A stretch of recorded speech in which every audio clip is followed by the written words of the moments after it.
Somebody's all radically wrapped up. Here's a look at the NECA Toys Teenage Mutant Ninja Turtles Universal Monsters, Michelangelo as the Mummy.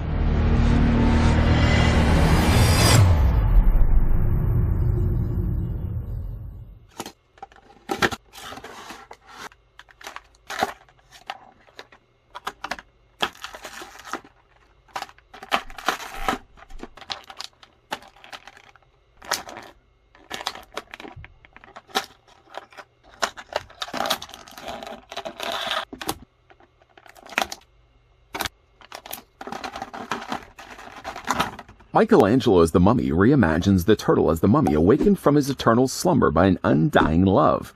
A pizza. Don't be late with his pie or you might run afoul of his mummy's curse. Includes 2 Ankh nunchucks, interchangeable heads and hands, bendable cobra, and extra bandage drapes.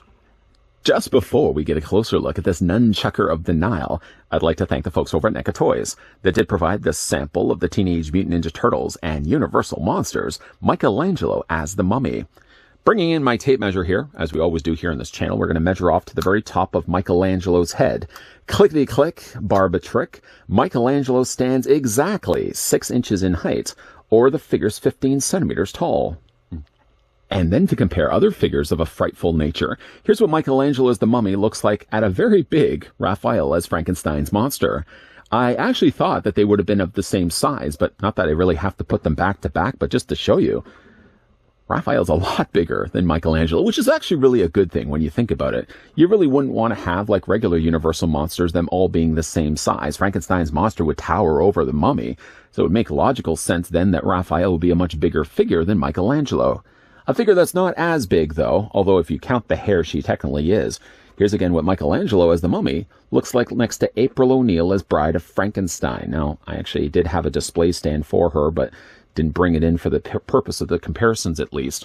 Yeah, size-wise, obviously April's a lot smaller, but if you factor in the hair that she has on the top of her head, she's even bigger than Michelangelo as the Mummy as well.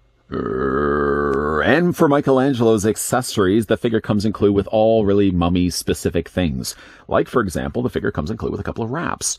The wraps don't really have a place necessarily. There's not this point goes to this point here anywhere on the box, so you essentially just put them anywhere. The logical step, of course, at least for me at least, if you're going to have the arms out like this, simply just take the bandages and drape them over top of Mikey's arms. Again, there's not necessarily a rhyme nor reason, so I mean, you can really have them any which way that you want. But obviously, for me at least, I say obviously like you guys already know what I'm thinking, but for me, I would much rather have, I think, Michelangelo's arms out like this and simply just have the bandages draping down the way I have them right now. The figure, while he's currently doing things with his drapes, the figure also comes included with a cobra, a king cobra perhaps. The cobra I have done one thing differently. I mean, when you get him out of the plastic, actually, in fact, it looks like this. You may notice there's a couple of breathing holes there. The breathing holes are to indicate that there's actually a wire frame that runs basically from the starting point where that hole is all the way down to the bottom of its tail. That allows at least the serpent to be able to be coiled and be displayed upright. I mean, technically, I guess you could also put it around Michelangelo's shoulders as well, but at least you can also display the serpent. Now, obviously, this would have only worked if they had included the wire, so I'm glad to see that they did. It's actually very similar, in fact, than like the face huggers that we get often with the NECA alien or xenomorph figures. Often come with the face huggers that work basically the exact same way. Did I rush quickly through the snake? Let me just quickly show you guys what the details look like on the snake. Tiny little eyes. Snakes have small little eyes, after all. I would imagine it be venomous, so I'm going to not get too close to this. We know what ended up happening when that got close to Macho Man's arm. It really lunged and bit right into his skin. Can't believe they put that on TV, especially as a kid watching wrestling growing up. If anybody doesn't know what I'm talking about, look up Macho Man Cobra. You'll see exactly what I mean. Some nice detailing actually on the snake itself. You can see some nice pattern work there on the front crest. Some nice detail work also here on the back. And it does look like believable snake skin. Nice touch. I'm going to put that to the side. Figure also comes included with a couple of Ankh nunchucks. Ankh. Ankh actually is the symbol of eternal life and something you quite frequently would see in hieroglyphics. Now, what they've actually done here cleverly is they've taken and used the handle of the Ankh and used that as the handles for the nunchucks. The nunchucks do have working chains, so you can actually see there's individual links all connected together, one big happy family, till of course he's dispensing justice. I do like the way that, and actually get two of these, so they're identical to one another. I was showing you one of them, but they look to be a mirror pair to one another. I like the gold that they've used. Some of the gold, in fact, actually, when you're looking at it, isn't completely, it does look like it may have used a second coat of paint, but actually that kind of works to its favor, that it looks like an old metal weapon. Now, these can actually fit into his hands. Not really the hands necessarily that the figure has right now with his forearms. Let's just take those drapings off here. He does actually come with some gripping hands. So, like, for example, if you want to have him holding the nunchuck, simply just pop that obviously in the better suited hand. And then that just pops into his forearm. Let's go ahead and just remove these. By the way, the hands right now, I would imagine, are kind of the typical mummy stalking, kind of his hands up, walking hands. But if you want to just simply just remove the hands, just take the holding onto the forearm, whatever you do. Don't let this guy go loose. And then go ahead and then just take the hand that holds the gripping now of the Ankh nunchuck. Just pop that in place. And again, you can simply rinse and repeat to have him actually carrying around both nunchuck instead of just the one. The thing about it, though, is there doesn't seem to be a place that I can see, at least, where you can actually store the extra nunchuck. There isn't like a belt, for example. It seems like it is a separate piece, obviously, from the rest of the shell, but not wide enough that I would try, really, to fit that in there. I think if you were to fit that in there, essentially, you may even just stretch the plastic too far. There's obviously no pocketed space or compartment space here on the front of his belt where he'd be able to store the nunchuck. So it's either displayed in his hand or you're just out of luck.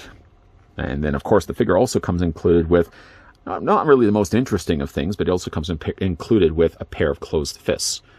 To its credit, even though it's not really going to be the hands I'm going to be displaying with the figure, I got to say, like, the paint is really good on these. You can see, like, the nails even, in fact, are kind of off-colored.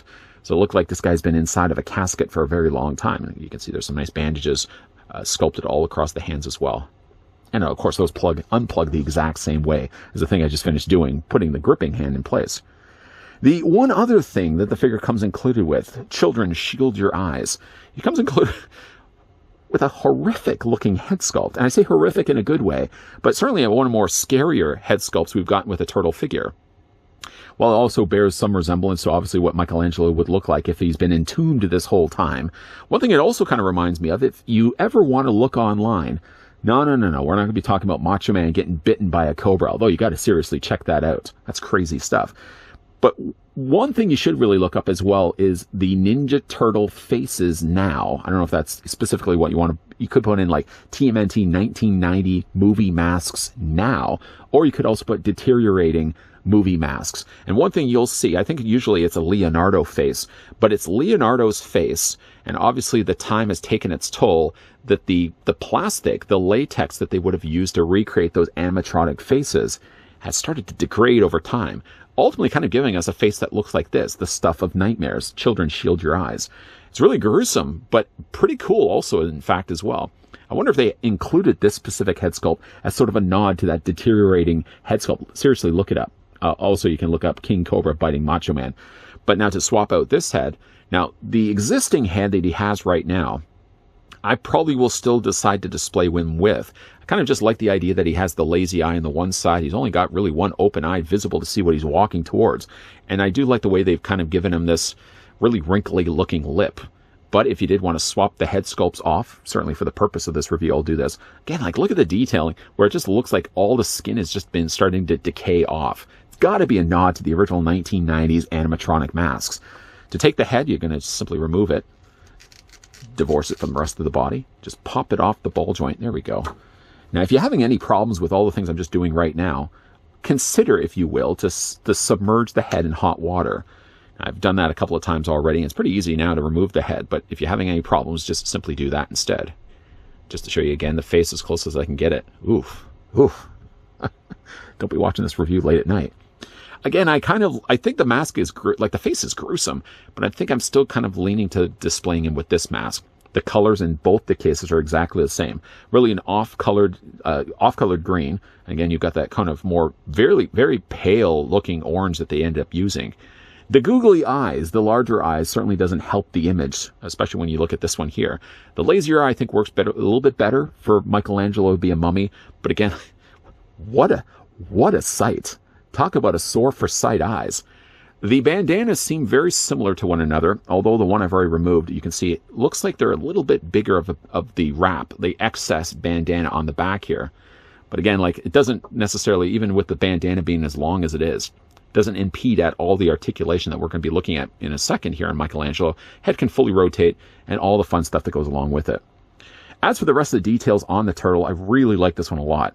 I thought I was really going to like Raphael, and I still like the Raphael as Frankenstein's monster, but I kind of almost give it to Michelangelo, for me at least, of the two that we've only had a look at so far. I think he might even top it as my favorite that we've gotten from the Universal Monsters line thus far. Nice little attentions to detail I really like on the back here is that they've actually put in hieroglyphics on the back. So not only do you have the familiar side of the Ankh logo, but there's also a couple of scarab beetles. There seems to be a tortoise shell. Really fun stuff. There's even like a little foot soldier symbol there also that's been hieroglyphicked into the back of Michelangelo's half shell here. Again, there doesn't seem to be a place that I can see at least that can store the nunchuck, but that's fine. I'm probably going to be displaying it in his hand as well. Again, a little attentions to detail as well. Like, it does look like the belt almost has a stitched together leather look to it. The front does have the little scarab beetle that's been painted nicely here in gold. Little stitches that you can see actually making up the actual the belt that he has. And also there's I think that's the Eye of Ra there also on the side. It's a very detailed looking turtle. The fact that I think this was the one they probably had the most fun to do with so far, because again, like, there's a lot of opportunity. There's a lot of like wall space to work with, so to speak, when it comes to actually things that they can kind of incorporate in there. Fun little Easter eggs, really. Again, like, you got little symbols there on the top. The bandages luckily will help you because they're softer plastic. You kind of move them out of the way. They seem to be stuck in the middle, but on the sides you can somewhat freely move them around if you want to. If you kind of want to take a peek and see what's kind of underneath the hood, so to speak. Again, he's got bandages everywhere, all across his arms, all across his legs. A little more bare in spaces here on the leg. I love this, the little bandage that he's got draping over front of his knee, and a couple of little bandages that kind of come off down the bottom. He's got very flat feet, and large feet also, I might add as well. Again, the nice detailing that they've done to it, the off-coloring of the little toenails, matches, of course, the coloring that they've got also there in his fingernails. That's nail fungus right there. Definitely get that cleaned. But just overall, I'm really, really happy with how this one turned out. Now, for the articulation here on Michelangelo, it's pretty much standard, even though he does have bandages all over his body. It's pretty much the same as a regular movie turtle. Head is on a ball joint, so yeah, you can rotate it all the way around. Head can look up and can look down. You can also rock it back and forth also as well. One last time. Get a good look at that. Right? Isn't that just gnarly?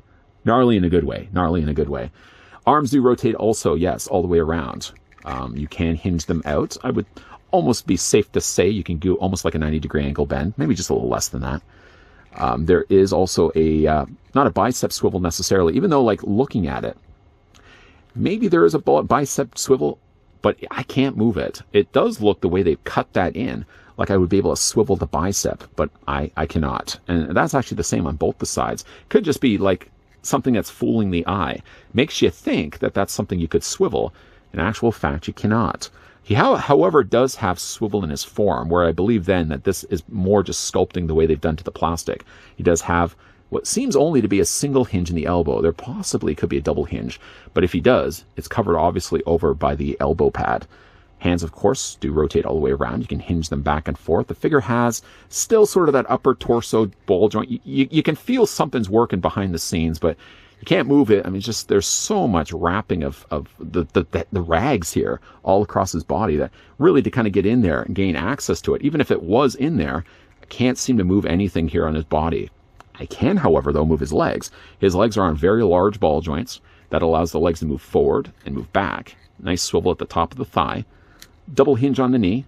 And, of course, the articulation, ankle rocker back and forth as well. So pretty much it's like standard articulation with the movie tie-in turtle. So if you have collected, for example, like the 1990s movie line, or have followed it up with the Secret of the Ooze turtles, you're getting about the same sort of level of articulation that you were getting with those movie turtles as well. And one last time to bring in Raphael. Only now marking the second technically turtle universal monster that we've gotten so far, not counting April O'Neil. I guess I should technically count April O'Neil, but she's over there. But these ones, again, like looking great. Love the look of Raphael as Frankenstein's monster. Really digging the look of Michelangelo as the mummy, though. Just not really sure, though. You know, I kept thinking that this was the head I was going to default to when it comes to displaying this guy on the shelf, and it's still a stellar looking head. But just the gnarly nature of the way the new head looks like with the just eroded away face, just gotta love that. It's going to look great on the shelf, especially with all the accessories that come along with this figure as well. Here to wrap up things with Michelangelo as the Mummy, decided to take a detour from what I was doing in the review. He does have these 2 extra bandages, right? So instead of actually having both of them on his arms like I did earlier, decided instead to have one wrapped around his ankle. Now, whether that's the intended place to have those anyways, I do like the idea always of getting these extra things along with these figures that don't have one specific spot where they have to go. If you'd rather have both of them on his forearms, you can do that. If you'd rather have both of them attached around his ankle so it looks like he's dragging those bandages behind him, you can do that as well. One thing I've also done here in final looks is I've only got the figure really displayed with one of the Ankh nunchuck. I think it might be a little too much to have him displayed with both. Unfortunately, though, for a figure like Michelangelo, who normally would have a place for his extra nunchucks to be stored, the Mummy doesn't seem to have a place that I can spot there. You can store the extra Ankh nunchuck. So the only option is either to display it in his hand or put the other ones just simply back in the box. He also does come with 2 swappable heads. I started with the tamer head at the beginning of this review, the lazy looking eye, but here wrapping things up, I've got the deteriorated, the falling apart face. And I think it's just such a cool looking head sculpt. I did in an earlier review, I think it was the movie Donatello, that I thought that would be fun that NECA could include for, let's say, a future accessory pack. There's a still image that you can, again, look online. I'm asking you guys to do a lot of researching and looking at things online after the fact, but if you look online, there's a still image of Donatello, you know the one I'm talking about, where the character is standing at the door frame of the bathroom and his mouth is open, and inside the mouth, you can see the face of the actor that was inside the costume, which is equally as scary as the deteriorated face of Leonardo. I think it was Leonardo. The old mask that they used from the original 90s film, there's images you can find easily online, left behind in the prop shop of what the state of the mask looks like now. I think NECA could easily reuse this head sculpt again and throw that in there as a fun Easter egg. Include the open mouth Donatello with the actor's face inside, why not? And also include this head sculpt as what looks like as now the prop face, what's left behind of the original 90s movie. I don't think anybody honestly would really care to have those extra heads included in an accessory pack, but I think that those would be fun things to include with a future release. Would that be something that you guys would be interested in? Probably not. Either way, though, I really like the look of Michelangelo. He's got a lot of cool details going for him.